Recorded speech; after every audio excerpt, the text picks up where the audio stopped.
Ce qu'on avait avec Stemenens, c'était une plante aquatique qui s'appelle l'Aphanisomena flossaco, en abréviation APHA.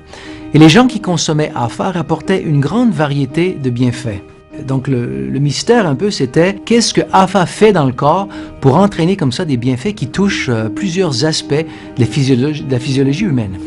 Durant plusieurs années, c'était donc un mystère, jusqu'au début des années 2000, quand on a découvert le rôle naturel des cellules souches dans le corps humain. Et là, notre hypothèse a été, et si APHA supportait le rôle naturel des cellules souches de la moelle osseuse?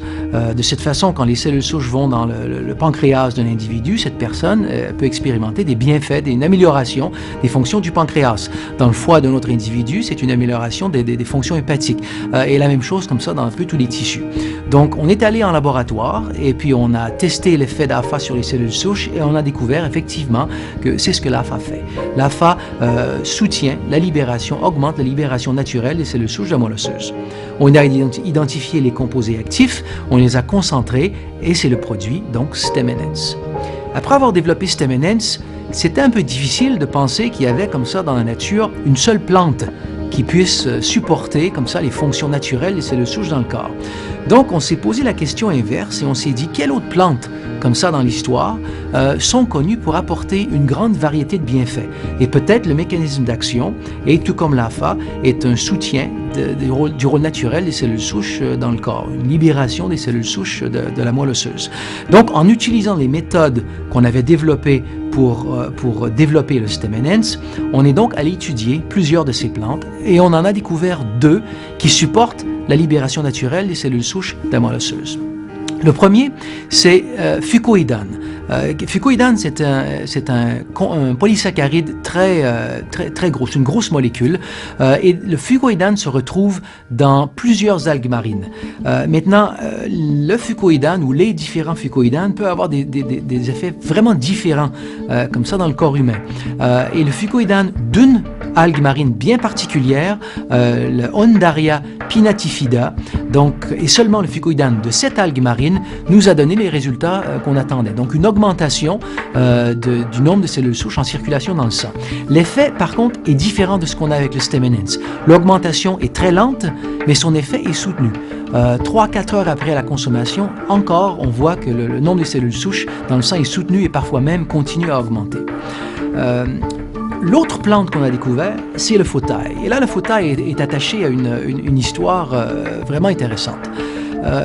On connaît tous en médecine chinoise traditionnelle le concept du qi, cette énergie qui est dans le corps et qui aide comme ça à la fonction de plusieurs organes, enfin du corps humain en général. Mais il y a une autre énergie un peu plus subtile, plus fondamentale, qui s'appelle le Jing. Et la définition du Jing qu'on a aujourd'hui en médecine traditionnelle chinoise est différente de ce qu'on retrouvait dans les textes anciens, dans la médecine chinoise antique. Dans la médecine chinoise antique, il y avait 2 Jing. Le Jing primordial, présent à la naissance, et qui préside au développement du fœtus et au développement du corps humain, et le Jing après la naissance, qui joue un rôle crucial dans la régénération du corps, le maintien des différents organes, le bon fonctionnement du corps humain. Et si on regarde ces 2 formes de Jing avec un peu de distance, on voit que c'est exactement la même chose que les cellules souches. Le Jing primordial référait aux cellules souches embryonnaires et le Jing après la naissance aux cellules souches adultes.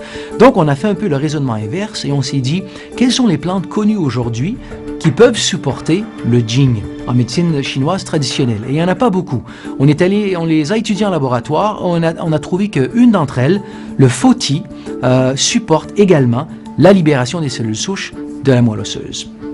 Donc, ce qu'on a fait, c'est qu'on a mélangé ces 3 composés, donc le Stemenens, le fucoïdane de Undaria pinnatifida et le Foti, avec différentes proportions, et on a trouvé un mélange bien précis nous donnait les résultats escomptés, c'est-à-dire une libération rapide des cellules souches, donc une augmentation rapide du nombre de cellules souches dans le sang, et l'effet est beaucoup plus soutenu.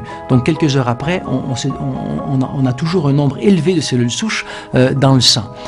Et on a fait des prototypes avec ce mélange, on a partagé ces prototypes avec différentes personnes, et sur la base des données qu'on avait, on s'attendait déjà à avoir des résultats supérieurs à ce qu'on avait avec le Stemenens, mais tout ce qu'on peut dire, dire, c'est que les résultats qu'on a obtenus sont en fait au-delà de ce qu'on espérait. Avec le SE2, donc ce produit qui mélange ces trois composés en question, le SE2 est vraiment la nouvelle frontière en termes de recherche sur les cellules souches. C'est vraiment la médecine de demain, la santé de demain disponible aujourd'hui.